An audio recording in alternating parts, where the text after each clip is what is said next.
Selebrasyon ng anibersaryo ng lungsod ng Calapan, ika-21 ng Marso taong kasalukuyan, araw ng Lunes ng ideklarang holiday. Sinimula ng pagdiriwang ng isang misa na dinaluhan ng mga kawani at opisyales ng lokal na pamahalaan. Sinundan naman ito ng Grand Parade na kinatampukan ng floats ng Mutya ng Calapan Women Action Agad Movement Incorporated 2011, Mutya ng Lungsod ng Calapan 2011, mga banda ng iba't ibang paaralan, mga empleyado ng pamahalang lungsod, mga opisyales ng city government, kabilang na mga konsehales ng lungsod, Vice Mayor Jojo Perez at City Mayor Doyle Leachon, kasama si Governor Alfonso Umali Jr. na nakiisa rin sa aktibidad. Samantala, maliban dito, inabangan din ng mga manonood na pumuno sa kalye ng JP Rizal ang Calap Street Dancing Competition, kung saan 6 na grupo ang nagtagisan sa makulay at masiglang kompetisyon. Hindi matatawaran ang galing sa pagsayaw ng mga kalahok mula sa Soriaco Abes National High School, Parang National High School, Pedro B. Panaligan Memorial National High School, Lantad City Vocational High School at Lunagoco College.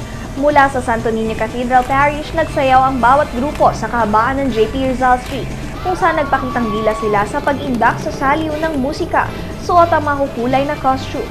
Sa tapat naman ng isang food chain sa nasabi pa rin kalye, nag-perform ng gusto ang mga ito, kung saan muli nilang binigyang karangalan ang lungsod ng Calapan sa pagpapakilala ng Calap Festival bilang isa sa mga natatanging festival ng lalawigan. Sa ulitinanghal na kampiyon ng Pedro B. Panaligan Memorial National High School na pinagkalooban ng 50,000 pisong premyo, pumangalawang Parang National High School na tumanggap ng 40,000 piso at pumangatlo ang Lunagoco College na pinagkalooban ng 30,000 piso. Maliban sa cash prize, tumanggap din sila ng trophy, samantalang 10,000 pisong consolation prize naman ang iginawad sa mga hindi pinalad na magwagi.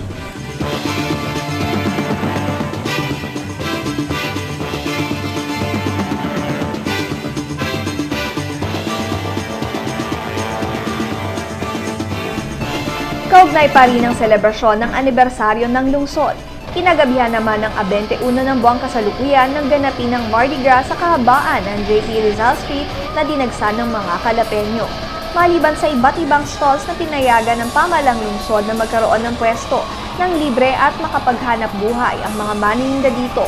Tampok rin sa Mardi Gras ang iba't ibang paligsahan, kabilang na ang darts competition, Singaling Vidroque Challenge, Lotto Competition, La Copera, Lang ang Katapat, kung saan bawat challenge ay may katapat na kaukulang cash prize, Battle of the Bands, Bingo at Photo Meet. Hindi rin naman mawawala ang live band na nagbigay ng dagdag na saya sa mga Calapeñong nakisa sa Mardi Gras, na nagsimula ganap na alas 7 ng gabi at nagtapos ganap na alas 4 ng umaga, 22 ng Marso.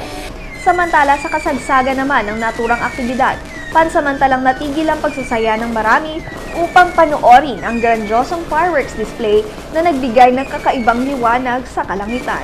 Hindi maiwasan ng lahat na mapasigaw sa paghanga sa tuwing pumuputok sa langit ang mga magaganda at makukulay na fireworks. Tumagal ng 30 minuto ang fireworks display na inihanda ng pamahalang lungsod para sa mga Calapeño bilang siyang highlight ng gabi ng pagdiriwang ng anibersaryo ng lungsod ng Calapan.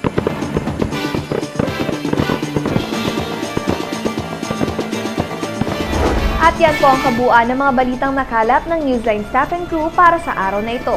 Para po sa inyong comments or suggestions, mga balita at impormasyon na nais niyong iparating sa aming programa, tumawag po lamang sa TVNet hotline sa numero bilang 0432884240.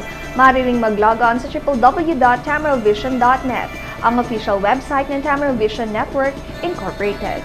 Ito po ang TVNet Newsline, katotohanan at serbisyo hatid sa mga Mindoreño.